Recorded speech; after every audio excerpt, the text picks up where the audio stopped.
It was good to see you the other week, man. It has been too long. We can't do that anymore. We got to stop that.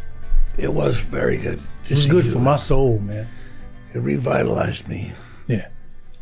You know, it was nice to hear from you. People always say they're going to stay in touch, and nobody ever does. And then, you know, even though it was a long time, it was worth it. It really was. You know, I was happy to see you. I was a different person in a way, you know, for the rest of that day than I was when I got there. You know, because you did that. You reached out for me, so. Yeah. A couple of the things we talked about got a little bit better, actually. Good, I'm based glad. on your advice. Yeah, but I'm glad. I'm glad. Yeah. But see, like I was telling you, the law of receiving is to give. And then don't expect equal measure, because once you give, you're going to get back way more than you gave. That's just the way the universe flows. No, I'm hit by, I told you that I'm doing the group chats at the rehab thing. Yes, you did. And, you know, that I started doing it again because I gave up on it. Right. But, you know, after seeing you and thinking about a lot of things, I went back and I started again. And you're right. You get a lot more back than you think. Or right. And that's what I missed about it, you know? Yeah. In the beginning, it was all like, hey, guess what? You know, I'm sober and you're not. And here's why you're not, you know? And then I realized, well, hey, there's a whole other thing there that's... Yeah. Well, how about the fact that I'm worried about people that's trying to get there? And here's what I did to get there.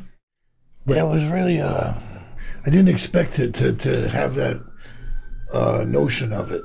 Man, there was a couple people sitting in there the other night. This one cat, he's from the NFL. Okay. You know, and I recognized him from some ESPN. Yeah, I don't need to know his name or anything. No, I'm not even going to say that. All right, good. No, I'm not going to say that. Yeah. But there he was, and Jesus, you know, he needs advice from me. Oh, my God. Yeah. You know, it was like, it's a big privilege, you know. Well, I don't know if you see it like I see it, but you're an asset, brother. You have helped a lot of people. None of us are perfect. I ain't talking about that. Stop thinking about the mistakes and the flaws in all of our fabric, because we're all cut from the same cloth, and some of us tear holes in our own fabric and jack it up, and you just got to fix it by extending yourself to other people. You've been doing that from the beginning. I don't know if you know it, but you have. No, I wouldn't know it. I mean, I had no idea of that. I was so into my own self there for so many years, man. I mean, you know, and I mean, you know, I'm not even saying bad thing about that. Sometimes you got to be into yourself, man. I mean, you know, who the fuck else is going to care about you sometimes? I mean, geez, you get a little selfish. I mean, I don't necessarily think anything wrong about it. Yeah. But it's about balance anyway. You know, in order for us to work as an actor, we got to believe that we have some value. You seem to have found that about yourself, you know. Yeah, but you found it about yourself too. There would be no Michael Madsen for the rest of the world to enjoy if you didn't first believe. So no, that's the way it goes. The thing is to find balance, not allow that to pressure us so much that when we're not on stage doing what we do, that we start falling into despair because we think what we do is who we are. All I remember really was that I wanted to prove everybody wrong who told me, you know, when I was 15, you're nothing, man. Yeah. You're nothing but a bum, and you ain't gonna make it, Michael Madsen, man. Oh, you high motherfucker, you burglarizing bastard, you know, you thieving, you know, you fuck you, man. And I was like, hey, no, man, God, I got something to give, and I'm going to prove everybody wrong. And, you know, I'm going to do this movie. I'm going to play a baseball player because I never played baseball in school. Right. You know, and they're going to be so surprised to see me smack that baseball. And he never did that when we knew him, you know, and it was a self-serving thing, you know, because I did the Natural baseball movie. That's why I brought it up. But a friend of mine from high school many years ago when that happened, he got in touch with me, or somebody asked him a question. Did you see Michael in Natural? And he said, well, he didn't make the team I was on. Oh. Because he was the big jock in school, right? But I guess once you get a little bit of that self-aggrandizement, it kind of wears off, right? Yeah.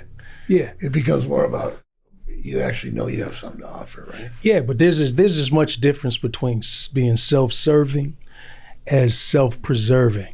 It's like, that's what that is. Anytime the enemy comes along and motivates us to get into a fight to prove them wrong, and people oppose you, that's self-preserving, because the winner inside us won't allow people to put us down to such a degree that we believe we have no value. You don't think I have value, but watch this, sucker.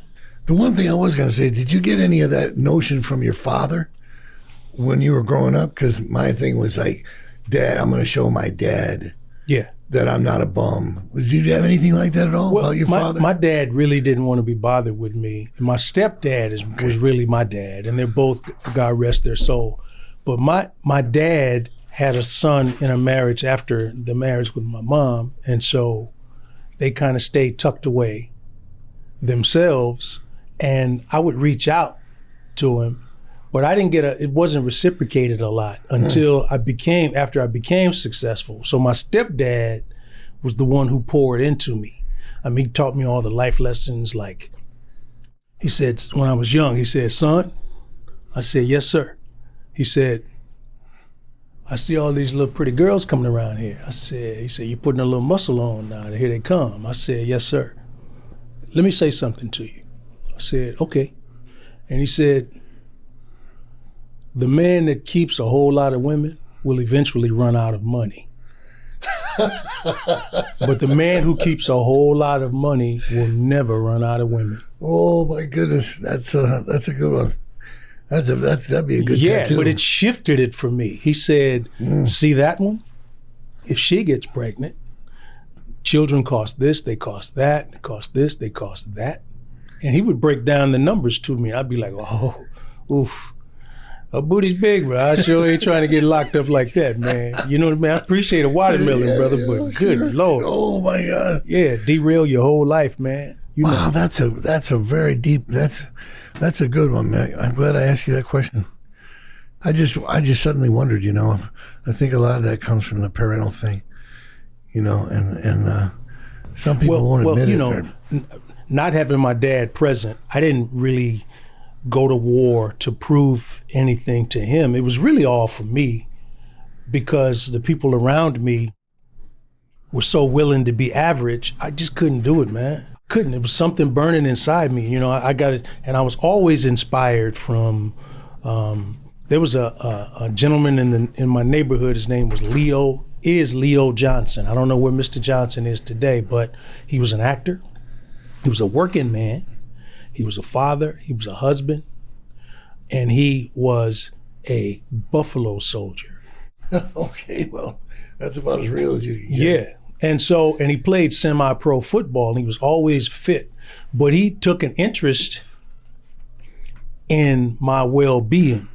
Okay. Yeah, and that cat made a lot of difference for me. It's just like my career. It's like going along right now. People say, I don't see you as much as I want to see you. Where are you? Some of the stuff I can't. Hold on. But some of the stuff I can't even do. Because like what? I'm actually not into victimizing women, children, elderly people, disparaging people's race and belief systems and stuff. I ain't into all that with my art. You know what I'm saying? Right. Well, so you're saying that art can be used to do those things? Oh yeah, absolutely. Oh yeah. Yeah. And so you mean, as a character that you're offered to play, you don't want to play people who do that sort of thing? I get that, man. Yeah. But I'll play a guy that's got some issues, got some troubles. And if he's uncool to other people, as long as he gets it in the end, then that's art imitating life, because that's the way karma goes, right? Well, you gotta be certain. You gotta be pretty confident in yourself to know that you want to do that in a character that you're playing. Right. And there's going to be more to you than what's on that page. Right. And sometimes when you make it known in the beginning that you might want to do an adjustment on a role, people get scared, man. Oh, Jesus Christ, no, he wants to do this and he's going to do that. No, fuck that. Yeah. We'll get another actor. It's a touchy thing to you got to be brave. And no, I'm not going to say it like that. Or I'm not going to do it like that. Yeah. They have to know that you have goodness behind your intentions. Yeah, but I'm always up front. I never get on the set and surprise somebody. That's low down, man. I look at other actors that do that. I go, man, what the hell is wrong with you? That's been done to me, yeah. Yeah, where people get on the set and they start doing all these other things and you go, what are you doing? Dennis Hopper actually did that to me early on working with him. And he thought it was a good thing. He thought it was a tricky thing and it was an actor thing. And it was something I needed to learn from him that I could use later, that sneaky shit, And at the time I thought, man, is that how they do it? Is that how that's done? Is that what they do? And yeah. Of course I realized, wait a minute. No, that is not it. No. Let me tell you how Al Pacino works. We did Heat together. Yeah. And I fell in love with Al, man. He's a beautiful human being. You know who I'm talking about. Sure. Al, yeah. Fuck yeah. So Al does the work. He's on script. And then he turns to Michael Mann. He says, okay, give me a couple of Mr. P specials. And then Al would go off, and that you better be listening, buddy, because he would leave your ass on the curb if you didn't pay attention. He did that to me, man. Yeah. And you did Heat, I did Donnie Brasco. Right. So we probably both have the same experience, because I know what you mean. Yeah. There was a part where I was supposed to scare him somehow. And in the script it was something really, I remember I looked at him and I was like, that ain't gonna scare you, man, if I do that. Right. And he was like, oh, you're right. And I said, well, we got to come up with something. And I saw him go to Michael Newell, the director, and he had a conversation with Michael. Here's what Michael Madsen could do that would scare me. But within my hearing distance, he's telling me. Right. And I'm going, wow, okay, I guess I could do that. Yeah. But what a sharing son of a gun, absolutely. Right? He's Give me that power to scare him for real, because he knew it was necessary. Right. That's what you mean, right? That's exactly right. There's a scene in Heat where Pacino and we go in and we shake this kid down. He does most of the talking. The kid's in a chop shop sitting on it's played by an actor who passed away, unfortunately. But that actor was a comic actor. So take after take, the actor's doing the same thing. So his physical matching and his emotional matching is it's in alignment. But we're like, dude, so Al gets outside and I was like, the guy, he's okay. And Al gets outside and Al says, I'm gonna slap the shit out of this guy. And I'm looking at Al, and so I'm just letting it pump me up, my character. He says, I'm gonna whack this kid. I'm gonna slap this kid. You got my back? I said, yeah, you got me? He said, if he jumps up, slam his ass on the ground. I said, you got it, man. Let's go. Let's roll. So we get in there, and Al slapped the smoke out this actor. And he slapped his ass again. And this is a black dude. So the brother looked up at Al and he looked at me and he got ready to swell up on Al, and I slammed him back down. I said, sit your motherfucking monkey ass down. Right? Oh, God. Yeah, so after the take, Al said, that was amazing. The dude was holding his face over there. I said, Al, let me know he went and hugged and kissed the kid and explained, and he said, you're doing the same thing like you practice at home. Be free, be open. Now the kid was scared of Al and nervous like this, and it worked for the scene. But that worked for the scene. It worked for the scene, yeah. We went out to a Chinese restaurant, me and Al, early on Here, L.A. or Brasco, New York? In New York. Yeah. And I had just met him and hardly, hadn't spent a lot of time around him. He said, let's go. Come on. Someone. Oh, okay. So we go to this Japanese restaurant, Chinese restaurant.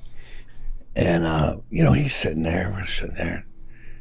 And the waiter comes over and he pours the tea, right? And, Al's looking at him and he goes, hey, hey, Michael, watch this. And I go, what are you going to do? He goes, no, just watch this. And I go, what are you going to do? He goes, just watch. This poor kid comes over and he's got the tea. And I was like, no. I got it. And you know little flakes in the bottom when you pour the tea? Yeah. Tea leaf sediment. The tea leaf, yeah. What's that down in there? What's that? And the kid's like, I don't know. And he goes, there's dirt. Put dirt in here. He goes, dirt.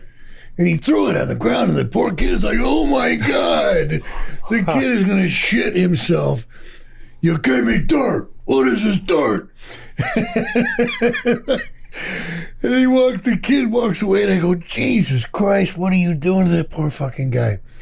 He goes, oh, nothing, I'm just fucking around. Just wanted, you know. I didn't see that. Al. Yeah. But he was in the process of giving me his version of Sonny Black, sort of. Like intellectually. Right. You know, in a weird way, but I didn't realize it in that moment. But that's the system of show, don't tell. Yeah, and this poor kid came back, man, later, and he was trembling and shaking like he was going to fall. And I was the nicest guy in the world to him, and actually put his arm on it and said, no, I'm just fucking with you. Yeah. I just kidding. I just, the guy was obviously, confused by it. And relieved. And relieved. Yeah. But what I know, it's too bad we don't get actors like that more often to work with, right? Yeah, that's right. I got these questions, and I got to figure out how to get them in here without sounding like, okay, so you played some amazing characters throughout your career. Is there one character that you feel connected to more than another that had an impact on you personally? Well, no. I don't feel more connected to one character over another. I mean, there's some characters that I think have more effect on the public than others. Sometimes negative effect, like 12 Angry Men. And then sometimes, with the late Billy Friedkin. And then there's projects like Fences and Forrest Gump that would do more to inspire you. I don't think we're gonna need that lesson. You know what I mean? Yeah. So, but the answer is no. I don't really care more for one character or the other. When I approach character, I really don't say that word character anymore, because character is an excuse not to be real. Yeah, it can be a crutch. And when I start talking about certain types of human beings, I'm talking about somebody's entire humanity, man. And that's what I live out on screen, is someone else's humanity. Hopefully they're flawed in a very relatable human way, but they're trying to be victorious in their journey. But it's the human condition. You know what I mean? You have to remember, everybody is somebody's child, and you're gonna remind somebody of their kid when you're on screen. Do you feel like you've had an evolution of your career, like where your career is at now? Is it where you imagined it would be at this point, in a good way or a negative way? I would say there are positives, but the answer is yes. I did expect to be in this situation in my career. On a podcast with Michael Madsen. Yeah, but that's a highlight. This is one of the highlights. But some of the other stuff are like the deals that get done behind closed doors and different things. And you can feel people's respect for or lack of respect for your instrument based on the way they negotiate with your team. And so I tend to fall out of some negotiations, because when I get to a point that I feel like someone's just, instead of dealing with the artist as a production company or studio, what have you, instead of coming to the artist and keeping the relationship, they send these business affairs attorneys, many of whom are weasels. They're weasels, man. Yeah. And they hurt people with paper, because they're too cowardly to step up in somebody's face and tell them what they think their value is. I'm serious. I know you are. I get it. I mean, right. Outside of knowing exactly what you mean, I guess a logical question would be, how do you deal with that personally, moving through that process and knowing, once you know that process is out there, how do you start dealing with it personally to when you know you're stepping into it again? Well, the thing for me is I was raised in America. Mm-hmm. So my American experience and yours are two different experiences. Yeah. I know what mine is. I had an example. I'll give you an example. I was picking up some cheese for a friend of mine for Thanksgiving. En route to his home, he said, pick up these 2 cheeses. I said, text me. I don't want to think about cheese. So I'm in line, ring, I'm at the grocery store. I answer, hey, what's up, man? You need something else? He says, no, where are you? I said, I'm next in line. He says, what are the cheeses, about $11, $12? I said, yeah, about that. He said, well, just put a 20 on the counter and walk out. I said, you done lost your damn mind. A black man is gonna walk out of a store with merchandise and no receipt. Yeah. But he wasn't trying to be funny, but that was his experience.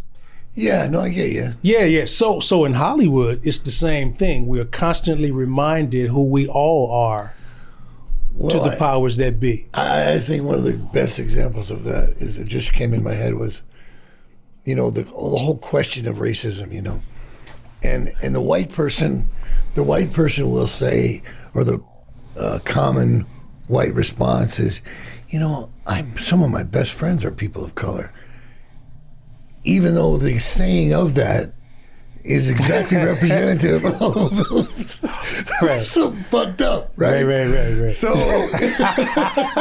no, it's true, man. But everybody, they don't have their lenses on. They can't see what you see, man. You're a brave cat, and I always say one of the things I loved about working with you was you were brave, man.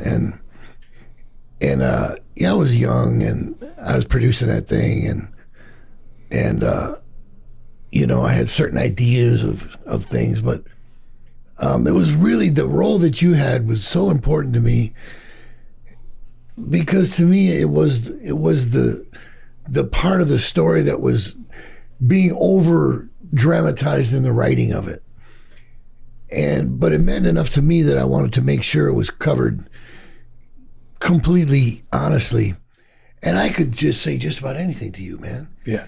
And you never lost it. You never for a second ever took a minute to say, what the fuck, Michael? You just went with it. And it made me, we were partners. We were police cop partners. And you taught me, in reality, what it would be like to have a partner in an officer related relationship. Yeah. In a cop thing with another man. Yeah. And I didn't expect that to happen. Yeah. It became organic, Well, that's because you and I gave birth to those characters, those human beings. You feel me? And so we brought a little bit of our respect. When you look at another man that you respect, it's really difficult to go into a world where you hate that person. You know what I mean? Yeah. Yeah. And so we didn't have that kind of work ahead of us. And I think it transcended the screen, the relationship that our characters had. That picture's called Vice, by the way, for anyone who has never seen it. Yeah. Vice. Me and Mikey here and Daryl Hannah. Years ago in Vancouver, but it's a personal favorite of mine. And I love Mykelti in the movie. And I thought I'd bring it up. I don't know. It's a good picture, man. It's a mysterious picture to me. Yeah. I don't know. What part do you think, like when you're in your everyday life and you're walking down the street or you're driving down the street or you sit down somewhere, what do you find is the role that you have played that you feel like you're the most recognized for on the street, by the common person? It's all conducive to age group and gender. If someone walks by or yells out of a car, ATL, I know that there's a certain age group that saw me in the movie ATL and liked that Uncle George character. Then people will they'll yell out something from Forrest Gump, Bubba Blue, something. Yeah. And so on and so forth, and it kind of tells me where they connected with me in time. You know what I mean? So it establishes a history with myself and that person right away. They've established a history because they saw me in that thing, you know? What do you think is now the one that you're most connected to, most often, role that you've done? There's 3. And they're all about equal. Obviously, at the top, or first I'll put down Forrest Gump, the Bubba Blue role from that. Then I'll put down Fences, you know, and playing Gabriel Maxon, you know, Denzel's brother's Denzel's brother character. And then there's Waiting to Exhale, which women love. They go crazy for that movie, man. I apologize, I've not seen that one. It's okay. And I'll also add that Chicago PD has a lot of fans. They have a massive fan base. And I did an arc on that show, season 5, that people really liked. They loved to hate my character, and they would love to see me back. But those are about the 4. Do you enjoy directing more than acting? It's a different kind of joy. Acting is my first love, but I also love writing. I'm a musician, so I love to play. But I would say my greatest love, if I had the choice to do only one, that would be directing. Oh, that's interesting as hell. What did you take away from Denzel when you guys did that? There's a level of professionalism that Denzel has that reminded me of the old school, the guys that taught me. You know, the Cleavon Littles and the Moses Guns and the Scatman Crothers and all those guys who taught me. Oh, man. You know, and Roscoe Lee Browns and Glenn Turmans and all my teachers, you know. And so Denzel still operates from a very professional, focused position. He doesn't small talk. He's not messing around on the set. He may lighten a moment for a moment, but then he's really wanting to get the work done. And he's not like stern, he's just in it. And you can't miss the fact that that brother's in it, man. I did an episode of Saint Elsewhere with Denzel. Yeah. Okay, and I had been just off the train from Chicago, you know. I didn't know fuck all, man. Yeah. And he was the lead of that show, man. He was a doctor. Yeah. Him and a guy named David Morris. Yeah. They were the 2 lead doctors of St. Elsewhere, you know. And I was like the bully brother. Like my younger brother was in the hospital from being beat up by our dad. And we didn't want the hospital to find out that it was my father who beat his ass. Right. So we try to create a racial reason, you know, why he got beat up. And so we made up this fucking lie that he was beat up, you know, racially. And I remember I thought I was the shit, man. I had this brown leather jacket, you know, that I thought was super cool, and the zipper was broke, but I dug it because the collar was up and shit. And I was all cool, you know, and I came in. And I was like, you know, my father was, you know, we love our father, and, you know, that shit. And here comes Denzel. And today that's him. But at that time, he was the guy on the TV show, but he was way beyond me, you know, on that moment, that's for sure. And I was watching him, and he has to enter the room when I'm talking to my brother, when we're cooking up our little plan. And I'm supposed to say the N-word, right? And it's supposed to be the first time on television that an actor is going to say this shit. And I'm like, oh my God, you know. So I'm telling my brother, listen, here's what we're going to do. We're going to say the N. And right when I'm about to say this, Denzel comes in, right? Smart. So you can imagine. So Smart, here we are in the rehearsal, and I'm like, see, I'm just gonna tell these people that this was done by the N. And there's Denzel staring at me. And Jesus Christ, you know, I was blown back by the honesty of his presence in the moment. Yeah. It wasn't nothing to do with acting. You know, it was a reality. And it hit me so hard, like, wow, Michael, wake up, you fool. You know, and so we did it. And then, like around lunchtime, he was wandering around. And I said, hey, man, I go, how did you do that? And he looked at me and he goes, well, do what? And I said, well, you know, when you come in like that, you really got me. And I don't know, man, it was, I don't know, what are you using? And he goes, fear. And it was just me and him alone, you know? And I said, fear? And he goes, yeah. I said, fear of what?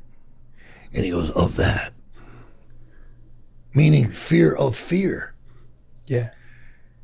What a gigantic thing to say. Right. Holy Jesus Christ, you know? I never forgot that. Yeah. Yeah. I never forgot that. What a tremendous, you ain't gonna get taught that in acting school, you know? Well, it can develop in acting school. But, you know, to Denzel's credit, his wife is that pure as an actor. His daughter, Olivia, is that pure. His son, John David, is that pure. And his other son, Malcolm, as a director, is that pure. That family's royalty, man. They're the real deal. The brevity of that, of saying that, the honesty of that just blew me down. I always wished years later we had found something to do together. We never did. I don't know, one of these days, maybe someday. Yeah. I sure would like to. Yeah.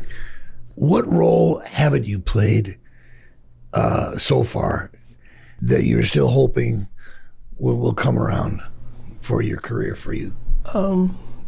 Just a different kind of human being. I played all the different kinds of human beings I've already lived through, but just something different.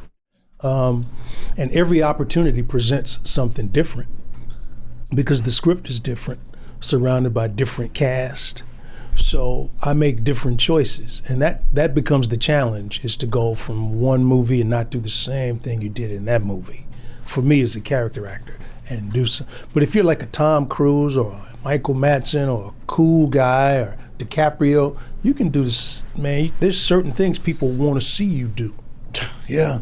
You know what I mean? Like Eddie Murphy, for example. They want to hear that laughter and the things that distinguish him from other people, and they want to see that stuff in you guys as leading men too. Do you find that sort of definition of an actor has held you back ever, or prevented you from doing something? I've always wanted to be a character actor because I was taught young that the character actor's career takes off like a jet.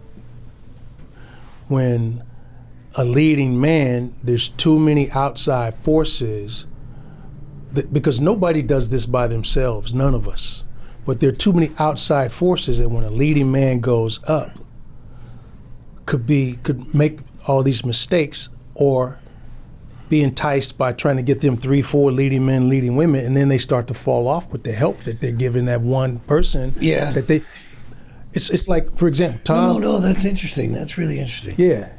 So, but for me as a character actor, I expected to always work because that's what my teachers were teaching me, and I believed it. There have been things that I did that I thought were so much better than the things that are typically expected of me. Right. And those are not the things that anybody remembers. And those are not the ones that got all the attention. You know, is that what I meant is like, once you get stereotyped, or once you get, we like to see him be that guy. Mm-hmm. Once that starts to happen, don't you think in the beginning it's really rewarding? You say, well, thank God I got that. But then later on, was it your experience that you would think, man, you know, I've done some other things and they're never going to be thought of as fondly as the typical cigarette, gunfire person thing. And then going back to the guys who are controlling shit, you realize that other people have a say-so about what you might be able to be seen in. And those fuckers, you know, albeit whatever they're dreaming of, they don't want you to move out of this certain thing. Right.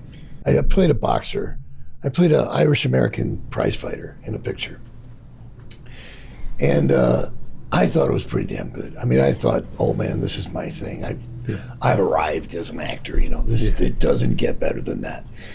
And it was in a certain place where it was going to get distribution and this and that. Nice. But it didn't happen. And the picture basically just disappeared. And when I got in touch with the distribution end of that area of the industry, a couple years later, I found out that they had purposely not wanted to back me in that role. The one guy said to me, well, we're not going to bet against ourselves, he said to me. Meaning, Madsen is a surefire. We give him a cigarette and a pistol, and he's going to put somebody down or smack somebody, or he's going to do this or that. That's going to work. And we got to keep getting him for that. And if we support him in this other kind of part, he's a father, he's not smoking, he's a prize fighter, he's fighting for the life of his son. My God, no. They weren't going to back me for that. And I'm wondering, I know that you know what I mean. And so, have you encountered that in any role that you thought was outstanding in a way that you were purposely buried in it? Kiefer Sutherland, whom I love, Kiefer's a good dude, man. Yeah, no, He's sure. a beautiful cat. Yeah. And so Kiefer asked me to do this project that Brad Merman had screenwritten called Truth or Consequences, New Mexico. Okay. Martin Sheen came and did a cameo for us. I mean, it was loaded with talent. Kevin Pollak. It was just a bunch of us, right? And when that movie came out, was about to be released, the executive, the head of the studio, there was a changing of the guard. Mm-hmm. So the executive that supported our movie and had it teed up for wide distribution left, and the new executive came in, and as I understand it from my observation, you don't see executives promote a former executive's material. You just don't. Right. No, they just don't want that thing to be big. And they had it's not a part of their DNA. That's what I meant, yeah. Yeah. Here's another thing I went through, man. I was on a television series. It was a third in the lineup, the 8 o'clock slot, right? Tuesday nights, 8 o'clock, 9 o'clock, and we were a 10 o'clock show. And the network was winning every week. It was crushing people. So we get moved to Friday. Lost the audience. The show they put in its spot, the audience didn't buy, and they started looking elsewhere instead of this network, and everybody's ratings fell off. Then they moved us to Sunday. That didn't work, and eventually we got canceled. The hottest show on the network in the 10 o'clock slot, winning the slot every week. A few months later, I'm at that network, and I'm walking down the walkway upstairs, and then a woman comes out of her office.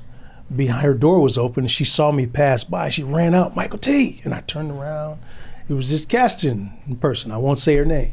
But she said, how are you? She said, I'm so happy you came in for this. You're right for this, and I'm really sorry about that. And she named the show that I was on. She said, oh, did you hear how the show got canceled? I said, no. She said, come into my office. We walk in. She said, close the door. I closed the door. And then she said, the executive in charge of the Friday night 10 o'clock slot and the executive in charge of your Tuesday night 10 o'clock slot played a round of golf and bet your show's time slot. That's how you got moved to Friday. You got lost again. We moved you to Sunday thinking, and the whole night fell apart. She said, I'm glad you're here. She said, but I'm sorry to tell you that, but that's what happened to your show. Our career is being decided by a couple of guys on a golf course. Yeah, there you go. There you go, Mike. There you go. So that sums it up, man. I did a show, I did a series once for a big network many years ago. And I thought it was doing very well. It was number 3 in a lineup for that network that year. And we did 16 episodes, and it was over. They pulled it. And I found out later that the executive producer's wife didn't like the show. Yeah. She didn't understand it. And she would tell the husband, I don't get this thing. Why are you doing this with these actors? And I don't like the show. And that was determined to be one of the reasons why he didn't want to do it anymore. You know, I think of the average person, the average watcher of entertainment, whatever that is, knew some of these things. What would they think? I mean, because it ain't the magical, magicianal, thing that we think it is. Right. At all. It's a lot of work. When you got people on a golf course and people's wives telling them what the fuck we should be watching, man. That was what I was trying to get at. Yeah. Jesus Christ. Yeah. Well, how do you see yourself going forward knowing the shit that we just talked about? You just keep going. You just keep going because your vibe is your tribe. Eventually you'll find the kind of people that you should be rolling with anyway. And I always do, And so, it's like jumping from lily pad to lily pad. You put your pinky toe on the next lily pad and it starts to sink. You go, nah, that's not my lily pad. What do you think of casting directors as opposed to just meeting a director and you can skip all that stuff? Or just being contacted by somebody who's going to make something, and they say, listen, man, we want you to do this thing. Don't you? I find it to be a lot more fulfilling emotionally when you don't have to dance on the table to get something. Listen, I agree with that wholeheartedly. We talked a little bit about negotiations earlier. It's like the faster someone does a deal, if a director like the late Billy Friedkin reaches out for me directly to tell me he wants me to be in 12 Angry Men, Michael Mann, Heat, and it just go Forrest Whitaker, Waiting to Exit, and it just keeps going. When the directors and the filmmakers and the producers reach out to you directly, there's something about actors, there's a joy and a light bulb in the respect department that turns on, and you cannot stop us from shining because we feel so respected. We feel so appreciated. We don't feel hammered down by some business affairs attorney. And you wanted us to be part of this process. And it's different when you walk on the set, right? Yeah. Because hey man, I'm wanted here. Right. I don't have to prove anything. I'm not here to prove a goddamn thing. Right. I was asked to be here. Yeah. By the proper person to be asking me, goddamn it. And here I'm going to do my thing. Yeah. You feel so much more better about it, right? I do. I actually want to prove how right my friend was, like when you invited me to come work with you. I said, hell yeah, I'm about to show out, man. I'm about to crush this damn thing. Oh man, when I see clips of us, even from like Free Willy. Yeah. We both started out in the same headspace or the same desire, I think, of what we were going to do or what we were doing. And when you see us on film that long ago, it's wonderful. There's something wonderful about it. It's magical, brother. I loved it. And we made it, man. Yeah, we did. We're sitting here talking to each other in an office on Melrose, and God damn it, nobody can take that away from you. Nobody can take that away from us. That's exactly right. Because that's legacy, my brother. That's legacy. You asked me if I think the casting, I understood your question to also include behind your question, if one is better over the other, a casting director or a producer. I think casting directors are amazing. Yeah. Because when I work as a director, I don't have time to look through 20 guys to come up with the top 4 or 5. Yeah. And so if there's someone I have in mind, I'll put them in that 4 or 5, and casting knows it. But then you always have to back yourself up as a casting person in case Michael Madsen is not available. What's my next choice? So casting people are amazing. They get us. Well, And sometimes. and they're very important, as you well know, very important part of that component. In the beginning, though, don't you think? More so in the very beginning, when you're young and you're trying to make it, and you have a certain idea of what the industry is, and I'm going to meet the casting director, and this is how it's done. Yeah.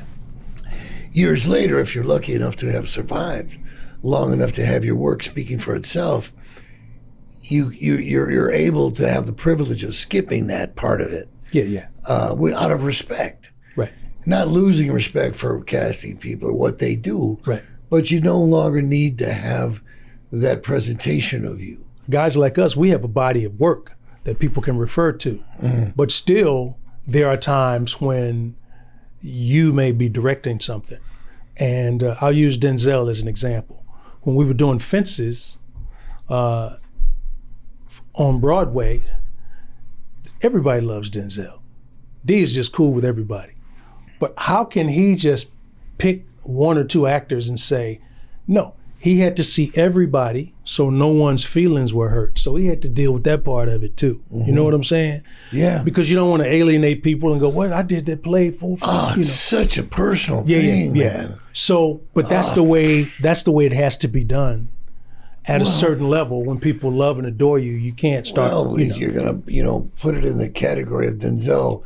Obviously, you're also referring to his own personal intelligence and respect for him, knowing that, and integrity. But you're not going to get that from 75% of the casting process that happens to an actor at the beginning of your career, man. Yeah. That's true. I mean, wow. I mean, I'm sure you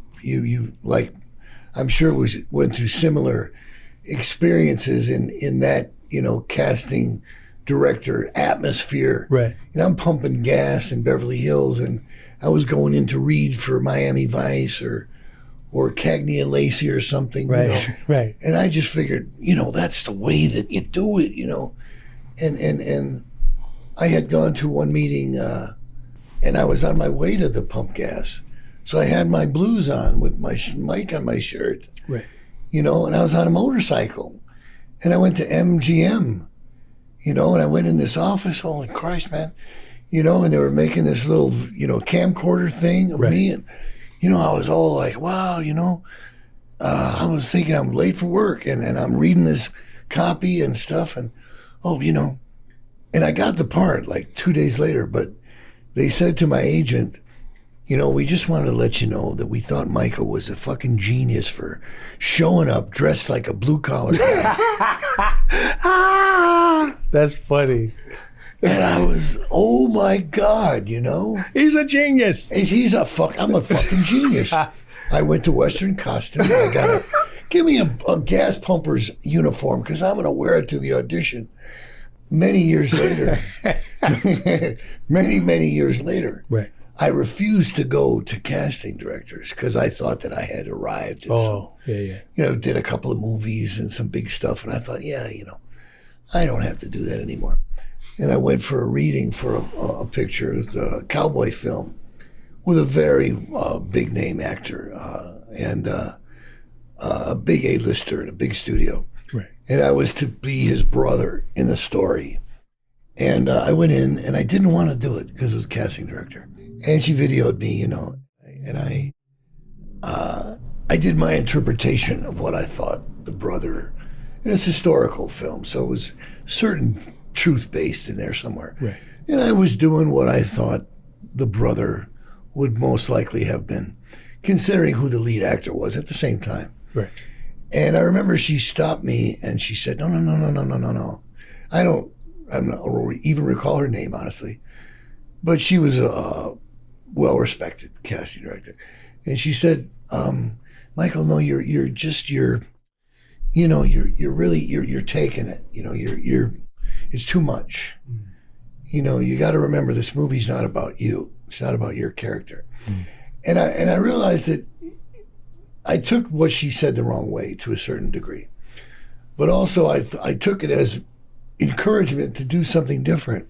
And I was like, well, okay, what do you mean? And she said, you really got to underplay it. Just really bring it down, Michael. Just, be almost just, discompassionate,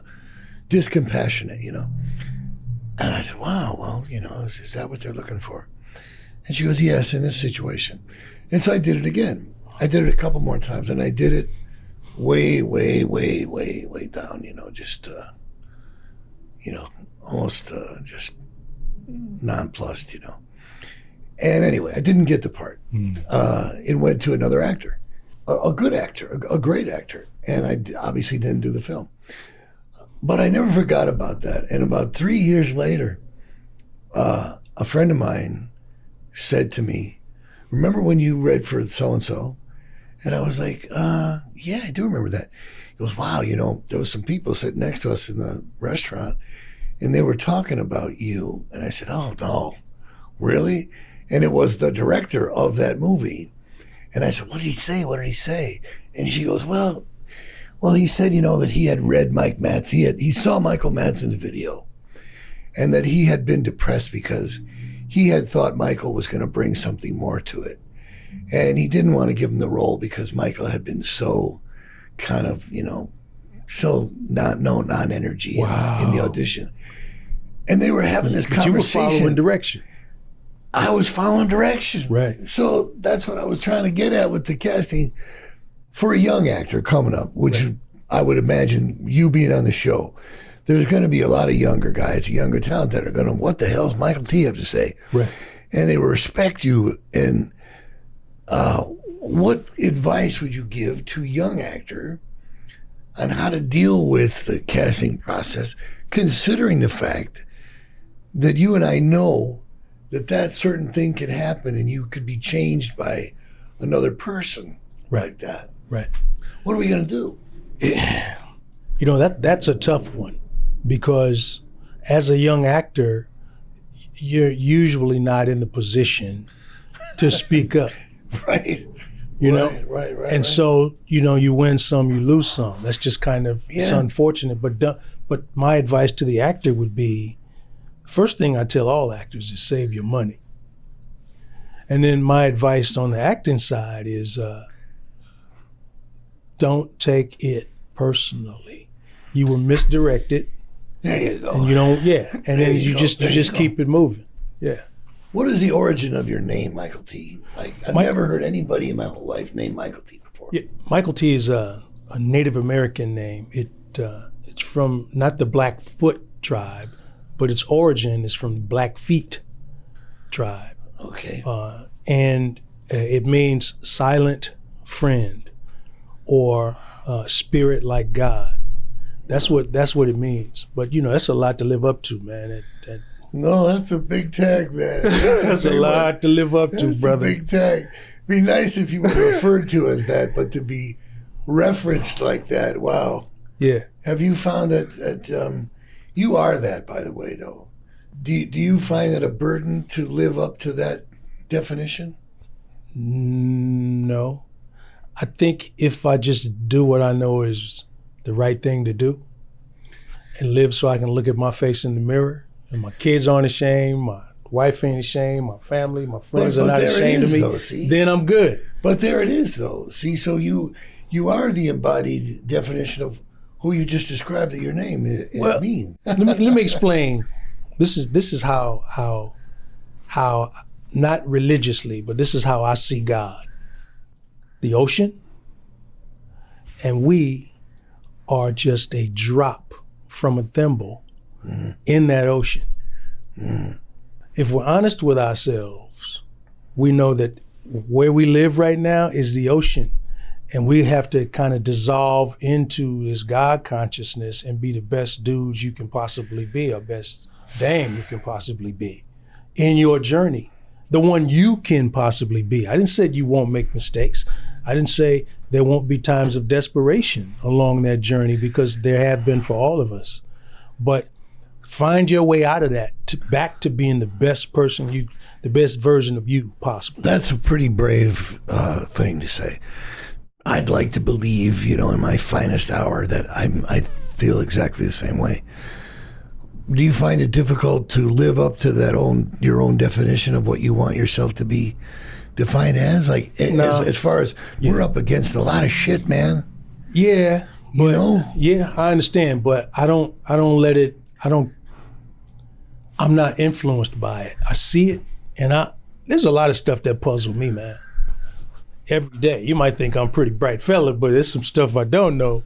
And I see on the street, yeah, out there, yeah, arrogance and hostility and insincere friendliness, yeah, and just like a lit fuse, is going and then I wonder, has it always been that way, man, or is it just, are we older now and I'm seeing it that way? Well, there was a time when people had shame. Okay. You know what I'm talking about. Exactly. I know exactly what you're saying. Man, if I do that and get caught, my wonderful family. Thing to say, man. Gosh, Mike. If I do that, if I steal that, my family, I get caught, my family, we had shame. Oh. But conscience. Yeah, conscience. Yeah. But what's wrong with the country today is our leaders are too mean-spirited. They don't exhibit the level of class that should rub off on us. They're mean, and they have transferred that mean spirit in this social experiment, because this is a social experiment, America. Yeah. But in this experiment, with the social engineers that work for our government, we should have a much more conducive society to harmony. But we don't, because these social engineers find it profitable to divide and profit, and that's what they're doing. To me, it's a troubling thought that it's the buy, sell, buy mentality, because you're absolutely right. Right. Isn't a certain degree of that what created a world where we can have art and we can have what we do? And at the same time, it's created this whole other hell of lying and deceit and and all that other shit. So where do you draw the line personally in dividing those two kind of thoughts of thinking? Well, I minimize the amount of social media that that I allow into my life. I control it. I don't let so much of it in that it starts controlling me, because now what you're responsible for all these millions of followers, I don't even want that. I don't want to talk to somebody every day. I just don't. I'm just not interested, man. And so I minimize my exposure to social media, to so-called news.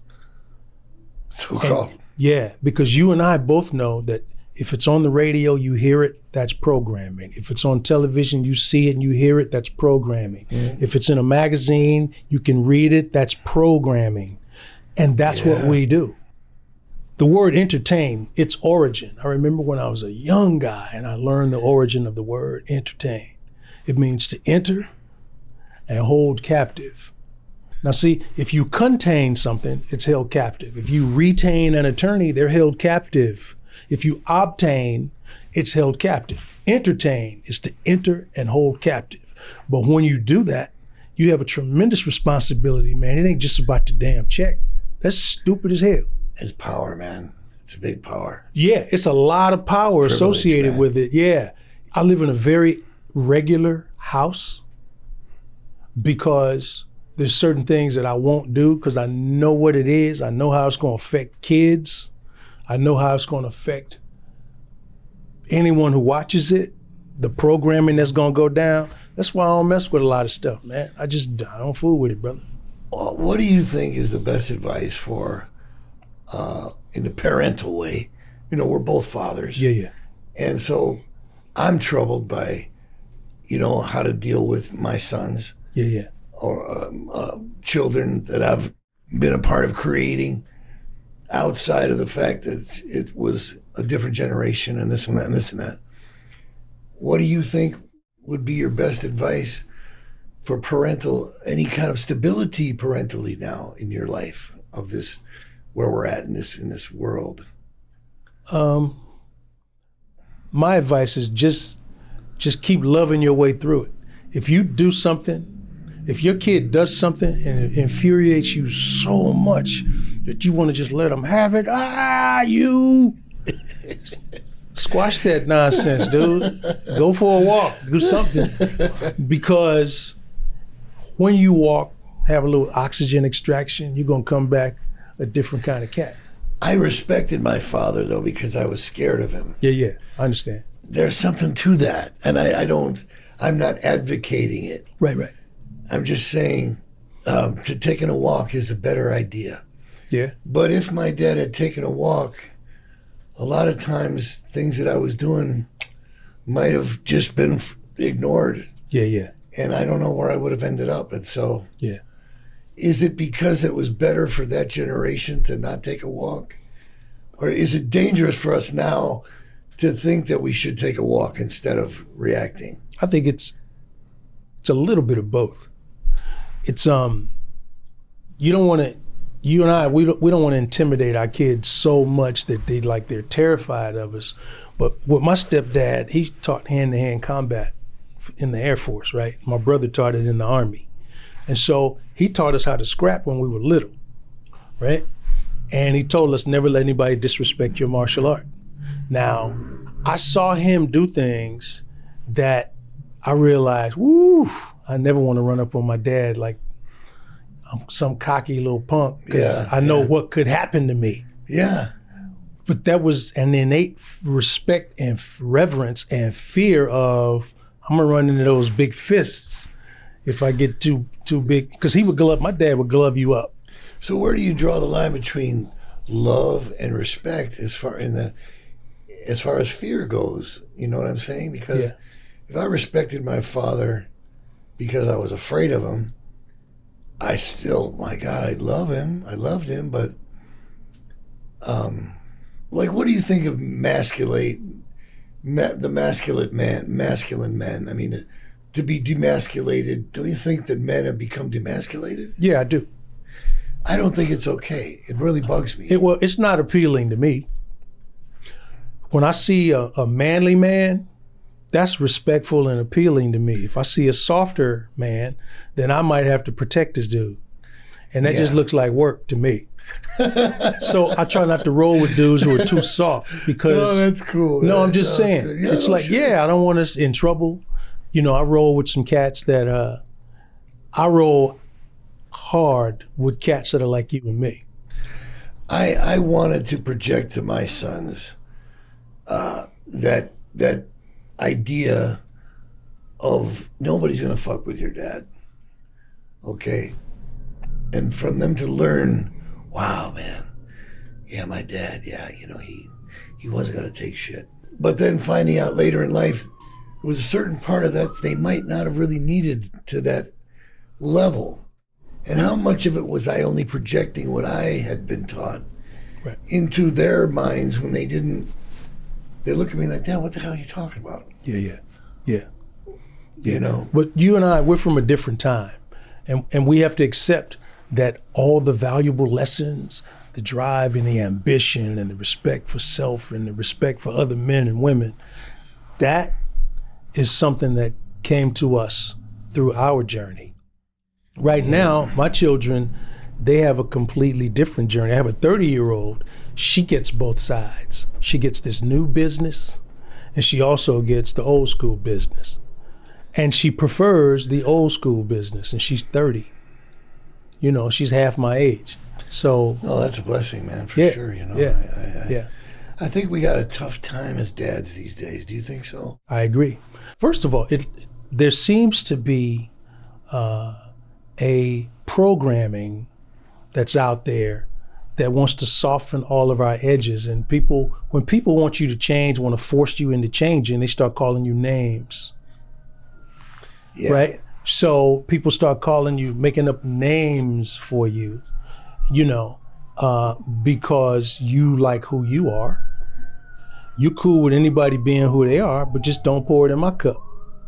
I just want this. Just keep mine regular. Don't make mine fancy. I want to keep my life regular. And I got love for everybody. Here's the way I learned how to love my enemies. The revelation came to me that Some people I love close to me, like you and a bunch of my other friends and family. I love all you guys close to me, as close as I can get you. Yeah. And then there's other people, I love them as far the hell away from me as I can get them. Because, no, but seriously, because the further they go, the more I'm able to love and pray for people like that. But if they're up in your business and your cheese harming you, it's hard to get to a place of love. That's why we got to give people the gift of distance, brother. Bye. No, keep going. Keep going, dude. Walk on by, Yeah, but that's how you do. That's how you walk in love. What do you think about violence in movies, violence in film? I think it's entertaining. Yeah, and I think it's just movies. I agree, yeah. Yeah, I think it's just movies. And there used to be, the way our movies were made, the person that initiated all the violence was not the hero. That's why it was less harmful. But now you've got anti-heroes. You've got violent people that audiences have a lot of, not understanding, but compassion, because it's been written that way. Well, you can understand a villain. Exactly, yeah. But when you start letting people have compassion for a rapist or a mass shooter or something like that, no, that's a whole other sick kind of stupid No, I prefer thing, watching Denzel as an equalizer. Right. You know, that makes sense to me. Yeah, man.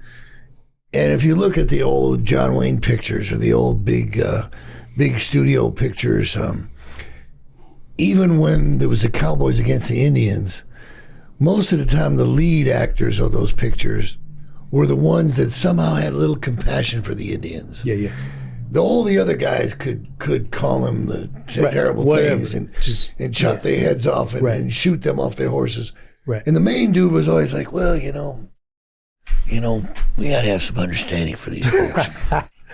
All of a sudden they turn into Daniel Boone, and you go, oh, wait a minute. So it would seem like the powers that were making those pictures wanted to not bury themselves so deep that they had the lead person be the understanding cat of these other nations and other things. Right. And it was very purposely done. And the secondary, the supporting actors would have to be the ones that did all the bad things and said all the bad things. Right. And I always liked anti-hero, me. Yeah. I could completely relate to the anti-hero. Yeah. And I think more now than ever, it's become really attractive. Yeah. Well, when I say anti-hero, technically, I don't mean the hero, but just now has to take retribution on behalf of victims. That's still a hero. That's not an anti-hero to me. That's still a straight up hero, like Denzel in Equalizer. That's a hero, brother. Yeah. Everyone can relate to that. Yeah, but Jason Begay in Chicago PD, Jason is he's that guy when he goes, yeah, well, we'll take care of it. It's going to get taken care of. No, I'm very comfortable with a role like that. Yeah. And I love watching actors who can do that. Yeah. Because there's a lot of them that can't do that. Right. And they try to do it and it doesn't work. Right. Some of the big A-listers, in the 60s and 70s, there was a few of them that could do that. Yeah. And you believe them when they did it. But it's become a rarity, I think, in the talent of portraying that, don't you think? I do. Well, like I talked about earlier, people calling us names. Like if you're masculine, they start calling it toxic masculinity. Masculinity is not toxic. No. If it's toxic, that's some whole other stuff, man. Because a guy who's masculine, there's a code, there's a man code, and you know what I'm talking about. Yeah. Yeah, we have a code, man. And if the people don't know what I'm talking about, it's none of your business. Period. But we have a man code. It doesn't need to be, really. It's a challenge in a weird way. Yeah. You're fascinating to me as an actor and a person. What was your favorite film of all time when you were growing up? Like, what actor said, man, that fucking guy's got the shit, man? What film? Like, what actor in what movie? Well, because we all got one of them somewhere, right? Yeah, I mean, but for me, it was Sidney Poitier. Okay, yeah. Yeah, man. Of course. Anything Sidney did, I was like, come on, man. That's the mark. In Defiant Ones with Tony. Right. You know, the two most opposite personalities you can imagine in the film industry. Right. They handcuffed them together. Right. Wow. Right. What an incredible picture that is. Absolutely. Okay, way ahead of its time. Yeah, way ahead. But timely, none the same. Ahead of their time, but also timely. Yeah, I was inspired by Sidney Poitier, man. I am so privileged to say that I had the opportunity of getting to know him. That's lucky, man. And travel with him, and you know. Wow. Geez, I mean, have you written a book yet about yourself? I have not. I have notes, but I haven't written a book yet. I think you should consider it. You know? Anybody who has your kind of memories and that kind of ideas, I mean, you got to do that, man. You should. Yeah.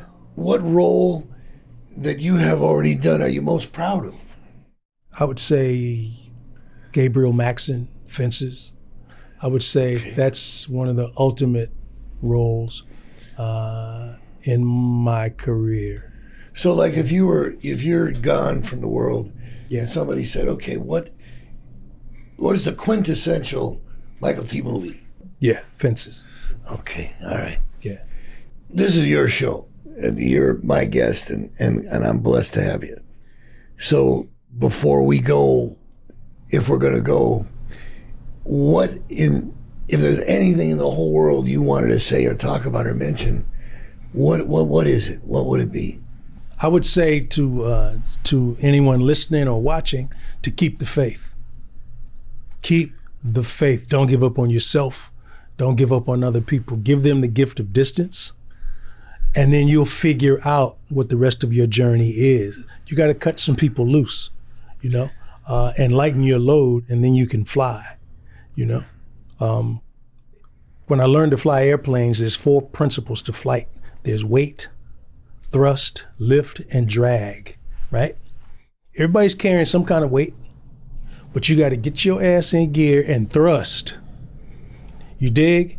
Because that weight will try to pull you down, but you also have another opponent, and it's called drag. And there's people that try to drag your behind down, man. You know how it is. Yeah. So there's weight, there's thrust, there's lift, there's drag, and then there's lift. The harder you thrust and change your ailerons, it's called the attitude of the airplane. That's where the term, your attitude determines your altitude. That's where it comes from aviation.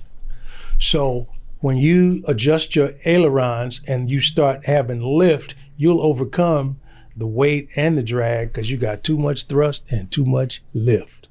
Can I thank you for coming? But thank you. I appreciate this invitation. For being on the show. And thank you. You know, this whole thing's being resurrected because I tried to make this happen back before the pandemic and it all fell apart. Right. So you're my first guy that stepped up and made it for real now, what it's doing. I love you, Michael. You know it. I know you love me too, so. Stop crying, man. I hope you come back. I hope you come back. All right, okay. All right. Bye, everybody. Adios.